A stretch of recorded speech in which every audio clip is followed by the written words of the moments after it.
Iran का जवाबी एटमी हमले का इंतबाह वाशिंगटन ने कल ईरानी रुकन पार्लियामेंट फिदा हुसैन मालिकी ने अमेरिका को सख्त तरीन अल्फाज में खबरदार किया। अमेरिका ईरान के खिलाफ जौहरी हथियार इस्तेमाल करने की गलती करेगा तो ईरान भी खामोश नहीं रहेगा। नाजरीन, ईरान और अमेरिका की जंग अब तीसरी आलमी जंग में तब्दील होने जा रही है। ईरानी क़यादत की जानिब से दी गई धमकी ने पूरी दुनिया के लिए खतरे की घंटी बजा दी है। ईरान ने बाकायदा ऐलान कर दिया है कि वो एटम बम बना चुका है और अगर अमेरिका ने जौहरी बम का इस्तेमाल किया तो हमारी जानिब से जवाब बराबरी का होगा और हम अमेरिका को किसी सूरत नहीं बख्शेंगे।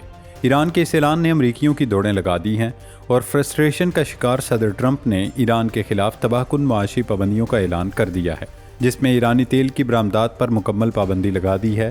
ट्रंप ने चीन समेत तमाम मुल्कों को खबरदार किया है कि वो तेल की स्मगलिंग समेत ईरान से हर किस्म का मुआशी ताल्लुक तोड़ ले, वरना बड़े इक्तसादी नताइज भुगतना होंगे।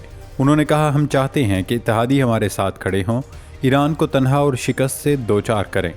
तमाम मुल्कों को तेल की स्मगलिंग, कैश मुंतकिली, तबादले और शिप रजिस्ट्रीज फ्रंट कंपनियों को फौरी रोकना होगा। ट्रंप की धमकियों पर ईरानी वज़ीर ख़ारजा अब्बास इराक़ची ने रद्द अमल देते हुए न्यूयॉर्क टाइम्स की गुज़श्ता रोज़ की अमरीकी कर्ज़ों की $40 ट्रिलियन तक पहुँचने की पोस्ट शेयर की।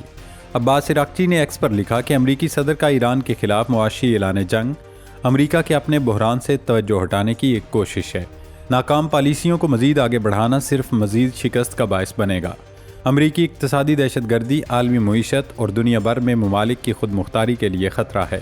दोस्तों, एक तरफ अमरीका और ईरान के दरमियान कशीदगी बुलंद तरीन सतह पर पहुँच गई है, वहीं पाकिस्तान और अमरीका के ताल्लुकात में अचानक खराबी पैदा हो गई है। दोनों मुल्कों के ताल्लुकात में बिगाड़ की क्या वजह है? क्या अमरीका सऊदी अरब और तुर्किया के साथ किए जाने वाले मक्का डिफेंस पैक्ट पर पाकिस्तान से नाराज़ है, या फिर ईरान की हिमायत और पुष्पनाही की वजह से अमरीका ने गुस्से का इजहार किया है? ताल्लुकात की खराबी का अंदाज़ा इस बात से लगा लें कि पाकिस्तान ने अमरीकी नाज़मुल उमूर को तलब करके शदीद एहतजाज रिकॉर्ड कराया है।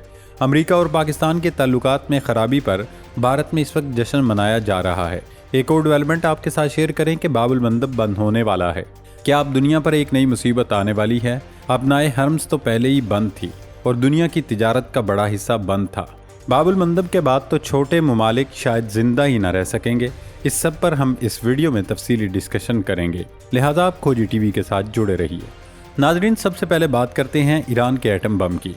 तो जनाब, ईरान ने अमरीका को तड़ी लगा दी है कि अब हम एटम बम चलाने लगे हैं। ईरान की कौमी सलामती कमेटी के अहम रुकन हैं फिदा हुसैन मालिकी। उन्होंने तुर्क टीवी को एक इंटरव्यू दिया जिसमें उनसे सवाल किया गया कि जनाब, अमेरिका पर एटम बम से हमला भी कर सकता है, क्योंकि एक ऑप्शन ज़ेरे गौर है। अमेरिका की तरफ से इस हवाले से एक रिपोर्ट भी आ रही है। इसके जवाब में ईरानी कौमी सलामती कमेटी के रुकन फिदा हुसैन मालिकी ने लगी लिपटी रखे बगैर कहा कि अगर अमेरिका ने ईरान के ऊपर एटम बम चलाया तो उसका जवाब भी हम उसी अंदाज से देंगे। बराबर का जवाब होगा, यानी जवाबी कार्रवाई टिट फॉर टैट वाली होगी। एंकर ने उनसे पूछा कि इसका मतलब है ईरान के पास एटम बम मौजूद है और आप उसका इस्तेमाल करेंगे। इस पर फिदा हुसैन मालिकी ने कहा कि वो कोई तबसरा नहीं करना चाहते, लेकिन जवाब बराबरी का होगा। जाहिर है उनका ये जवाब बहुत ही ज़्यादा तशवीशनाक और अलार्मिंग है। इससे पूरी दुनिया के कान खड़े हुए कि क्या वाकई ईरान के पास जौहरी सलाहियत मौजूद है, और इस बयान को लेकर इसराइली मीडिया मुसलसल प्रोपेगेंडा कर रहा है। वैसे भी साबिक मशीर कौमी सलामती अली रिजानी एक इंटरव्यू में दावा कर चुके हैं कि हम 2011-12 में एटम बम बनाने के काबिल हो चुके थे। अब देखना ये होगा कि क्या वाकई ईरान ने न्यूक्लियर बम तैयार कर लिया है या महज ये बयान दुश्मन पर हैबत तारी करने की कोशिश है। नाजरीन, एक तरफ ईरान ने अपनाए हरम्स बंद कर रखी है तो दूसरी जानिब यमन ने बाबुल मंदब बंद करने की धमकी दे दी है। यमन से मुराद हूसी नहीं बल्कि जनूबी यमन है। दरअसल यमन इस वक्त अमलन दो हिस्सों में बढ़ चुका है, शुमाली यमन और जनूबी यमन। शुमाली हिस्से पर हूसी बागी काबिज हैं, जबकि जनूबी यमन की जो हुकूमत है उसे अक़वाम मुत्तहिदा, अमेरिका, सऊदी अरब समेत पूरी दुनिया तस्लीम करती है। उसे सऊदी हिमायत याफ्ता यमन भी कह सकते हैं। तो जनाब, इस यमन की जानिब से ये धमकी दी गई है कि हम बाबुल मंदब को बंद करने जा रहे हैं। यमन की जानिब से ये ऐलान इसलिए किया गया है क्योंकि बाबुल मंदब के दाएं बाएं जो जजीरे हैं हूसी उनके ऊपर कब्जा किए जा रहे हैं। अब उन्हें ख़तरा ये है कि कहीं इस बंदरगाह पर भी हूसियों का कब्जा ना हो जाए, इसलिए यमनी हुकूमत ने बाबुल मंदब को बंद करने का ऐलान कर दिया है। क्योंकि अगर हूसियों ने बाबुल मंदब के साहिल पर कब्जा कर लिया और वहाँ तोपें नस्ब कर दी तो अरब मुल्कों की चूलें हिल जाएंगी और वहाँ से कोई जहाज़ नहीं गुजर सकेगा। اس وقت صورتحال یہ ہے کہ حوثیوں کا دعویٰ ہے ان کی وارننگ کی وجہ سے سعودی عرب کے تقریباً 50 جہاز اپنا رخ موڑنے پر مجبور ہو چکے ہیں اور 8 سعودی جہازوں کو حوثی تباہ کر چکے ہیں، لیکن بدلے میں سعودی عرب کی جانب سے حوثیوں کے خلاف کوئی کارروائی نہیں کی جا سکی۔ ناظرین، ایک اور ڈیولپمنٹ شیئر کریں کہ مکہ معاہدے کی حمایت کرنے پر UAE نے ایران کے ساتھ اپنے تمام تعلقات ختم کر دیے ہیں۔ ویسے جواز یہ بنایا گیا ہے کہ جناب ایران نے ہم پر بلاسٹک میزائل داغے۔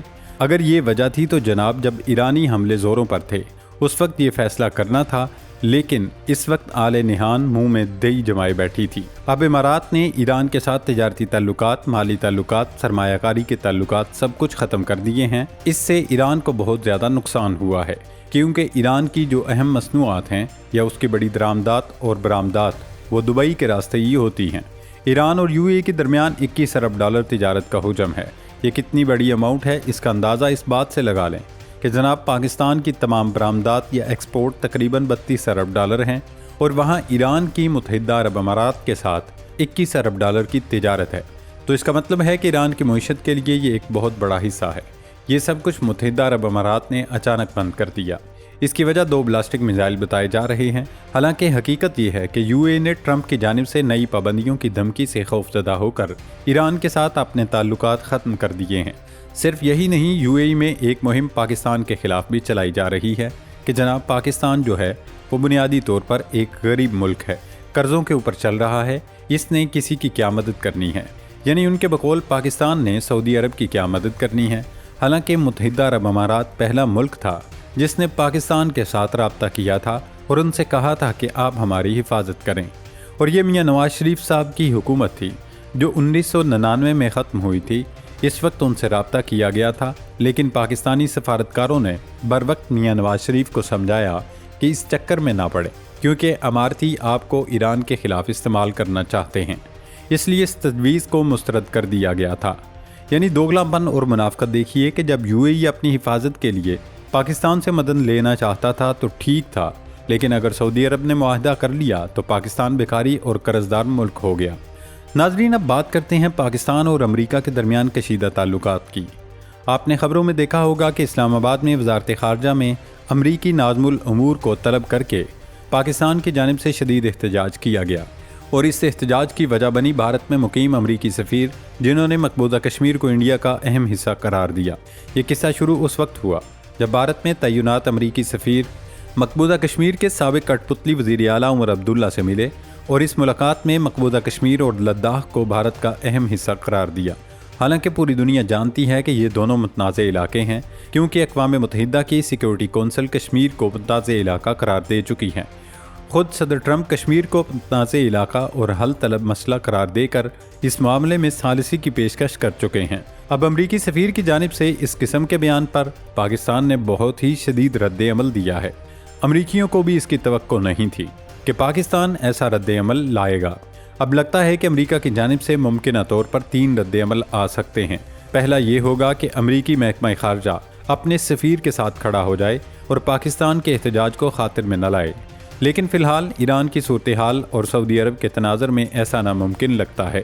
اب امریکہ کے پاس ایک آپشن تو یہ ہے کہ وہ اس معاملے پر خاموشی اختیار کر لے، لیکن اس صورت میں امریکہ میں مقیم انڈینز صدر ٹرمپ کے خلاف محاذ کھڑا کر دیں گے اور انہیں اندرونی طور پر شدید دباؤ کا سامنا کرنا پڑے گا۔